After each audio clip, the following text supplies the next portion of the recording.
फिलहाल तस्वीर आपको दिखा रहे हैं किसान संगठनों की दिल्ली कूच की कोशिश कैसे कामयाब होगी, इसको लेकर किसान लगातार रणनीति बनाते हुए नजर आ रहे हैं। फिलहाल किसानों की रणनीति ये है कि इस शंभू बॉर्डर पर इस पक्के मोर्चे को जो सुरक्षा बलों की तरफ से, हरियाणा पुलिस के जवानों की तरफ से लगाया गया है, उसको पार किया जाए। और बीच की जो तस्वीर आप देख पा रहे हैं, सेंटर की ये तस्वीरें, ये ड्रोन शॉट है। ड्रोन शॉट के ज़रिए आप लॉन्ग व्यू देख पा रहे हैं कि हालात क्या बने हुए हैं इस पुल पर। बीच में सुरक्षा बलों का, हरियाणा पुलिस के जवानों का पक्का मोर्चा है जो किसानों को किसी भी सूरत हाल में आगे बढ़ने नहीं देना चाहता। जबकि किसान लगातार इस बात को रख रहे हैं कि हम शांतिपूर्वक तरीके से आगे बढ़ना चाहते हैं, हम अपनी बात को रखना चाहते हैं। ये हिंदुस्तान है, ये डेमोक्रेसी है, जहां पर अलग अलग उदाहरण दिए जाते हैं, अलग अलग एग्जाम्पल सेट किए जाते हैं। हमारे भारत की संविधान की कॉपी को हाथ में लेकर डेमोक्रेसी और आंदोलन का, धरने प्रदर्शन का भारत का एक बड़ा इतिहास है। और आंदोलनों के जरिए, धरने प्रदर्शन के जरिए बड़ी बड़ी युद्ध को, बड़े बड़े जंग को जीता गया है और किसान उसी रास्ते पर हैं। और कोशिश ये है कि ना तो झड़प हो, ना तो हालात तनावपूर्ण बने, ना तो कोई असामाजिक तत्व, शरारती तत्व इस पूरे सिनेरियो का कोई फ़ायदा उठा सके ताकि किसानों का आंदोलन बेकार ना हो।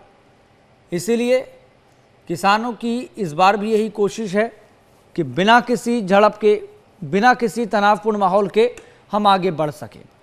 लेकिन एक दिन पहले भी जिस तरह से तस्वीरें सामने आई,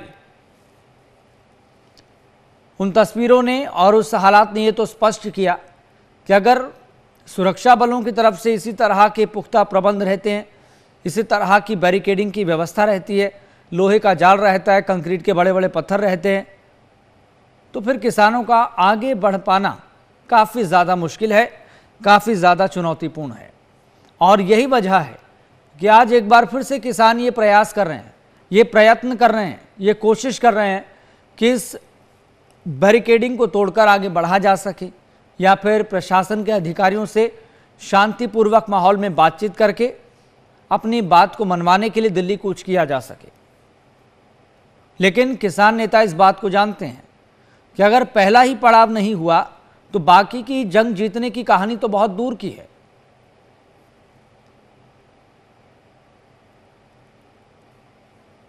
लेकिन ऐसे हालातों में सबसे ज़्यादा नुकसान आम जन का हो रहा है, लोगों का हो रहा है।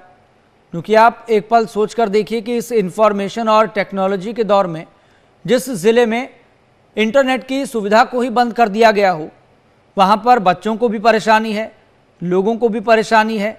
और जो रोज़मर्रा के काम आज सोशल मीडिया के ज़रिए या फिर इंटरनेट के ज़रिए हो रहे हैं, उन कामों को कर पाने में कितनी दिक्कत हो रही होगी, ख़ास तौर पर अंबाला में रहने वाले लोगों को।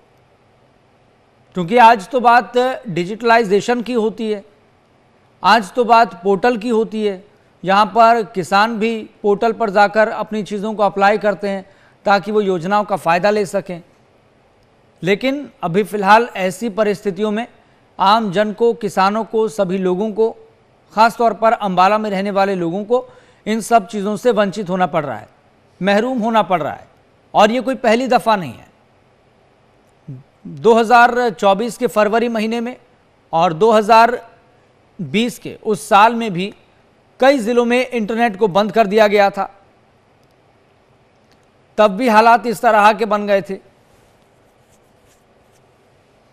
और सबसे ज़्यादा खामियाजा आम लोगों को भुगतना पड़ता है, क्योंकि सरकार और किसी खास वर्ग के बीच में जब ठनती है तो आम लोग ही पिसते हैं। तो यहाँ पर आम लोगों पर क्या बीत रही है, उनके सामने क्या समस्या है, इस पहलू का जिक्र करना भी बहुत ज़रूरी है। सरकार अपने तर्क रख रही है, सरकार अपनी जगह ठीक है, किसान अपने तर्क रख रहे हैं, किसान अपनी जगह ठीक है, लेकिन इसमें पिस आम जनता ही रही है। और आम जनता की फिर ऐसी परिस्थिति में कौन सुनेगा? क्या सरकार सुनेगी? क्या सरकार इस बात को सुनिश्चित करेगी, इंश्योर करेगी कि किसानों और सरकार के बीच में ठन जाने की वजह से,